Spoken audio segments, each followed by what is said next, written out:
De nombreuses femmes sont aujourd'hui touchées par le cancer du col de l'utérus, une maladie souvent silencieuse, mais qui peut être évitée grâce à la prévention et au dépistage précoce. Pour mieux comprendre ses causes et ses symptômes, nous recevons aujourd'hui le docteur Sami Zelouri qui va nous éclairer sur ce sujet. C'est Dr Zeroki Sami, docteur en médecine, créateur de contenu médical sur les réseaux sociaux, animateur télévisé. Le cancer du col de l'utérus est une tumeur maligne qui se développe à partir des cellules du col de l'utérus. C'est la partie inférieure de l'utérus rahim qui fait jonction avec le vagin. Le vagin, c'est el-mihbal.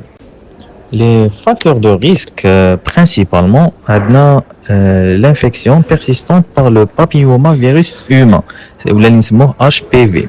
C'est la cause la plus évidente, la cause principale dans plus de 95% des cas. Les types incriminés, parce qu'il y a plusieurs types d'HPV, certes que l'infection est fréquente et elle touche beaucoup de femmes dans le monde, mais en général, elle est transitoire. Mais c'est la persistance du virus pendant plusieurs années qui va déclencher le processus cancéreux. Et c'est là où le cancer va se développer. D'autres facteurs sont incriminés. Les rapports sexuels précoces, dès que les rapports sont commencés à un jeune âge, moins de 18 ans, là où la muqueuse cervicale est encore immature, plus il y a une vulnérabilité à l'infection, et là la probabilité d'avoir un cancer, elle est plus haute. Et un autre facteur, c'est la multiplicité des partenaires, et cela va augmenter le risque d'exposition à ce virus et au processus cancérigène. L'immunodépression, oui, c'est un autre facteur, plus le système immunitaire est défaillant ou l'a affaibli, qui m'a les cas qui sont يكونوا مرض بالVIH ضعف المناعة المكتسب ولا اللي يشربوا des traitements immunosuppresseurs, les corticoïdes يعني اللي عندهم أمراض مناعية ويشربوا الدواء. دونك لا المناعة تاعها تكون هابطة، راح يكونوا عرضة أكثر. دونك هنا لازم وقاية أكثر et on fait attention. Il y a quelques études qui incriminent le tabagisme, التدخين, comme un facteur de risque. À les substances cancérigènes, les faits qui vont être accumulées dans la région, et ils vont endommager l'ADN des cellules du col et affectent la réponse immunitaire locale, et donc le risque d'avoir un cancer est augmenté. Alors parmi les facteurs de risque, on peut ajouter le type qui m'a connu, l'oncogénicité du type de HPV. On a le nombre de naissances, un jeune âge au moment de la première grossesse, l'utilisation des contraceptifs hormonaux. En général, le dépistage commence à 25 ans ou la première année après le mariage. Pour le frottis, il est fait la première année. Dès l'année qui suit le premier rapport. Alors, le premier frottis, s'il est normal, donc on refait le deuxième après une année. Si les deux sont normaux, le troisième se fera après 3 ans. S'il y a un frottis qui n'est pas normal, là, il y a une stratégie thérapeutique que la patiente doit suivre chez son médecin.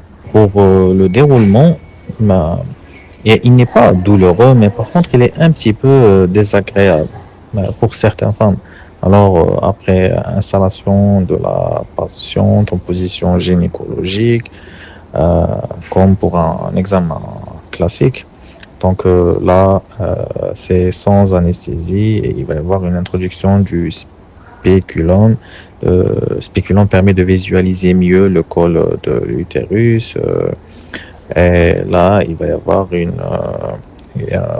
on va procéder au prélèvement par une spatule. petite spatule au niveau de l'exocole. C'est la partie visible du col extérieur et de l'endocole qui est la partie interne du canal cervical. Là, les cellules sont ensuite étalées sur une lame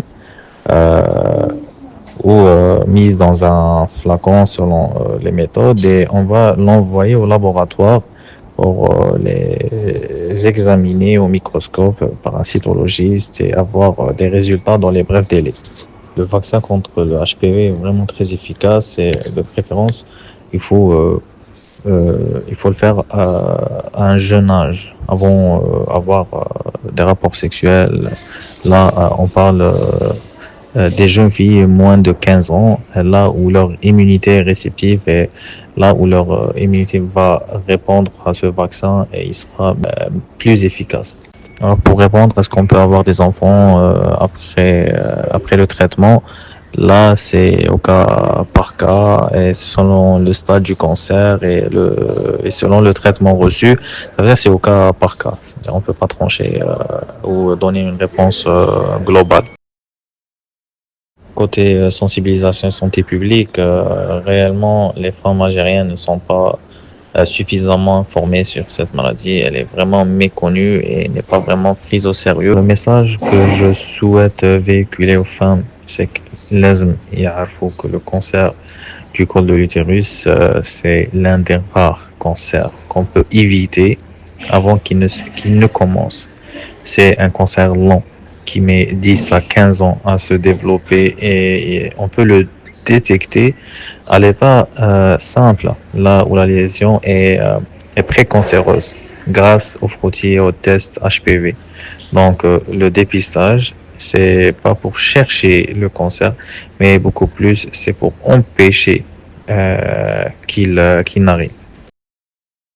En espérant que les conseils du docteur Zelouri vous auront apporté des informations utiles, n'hésitez pas à consulter votre médecin et à vous faire dépister.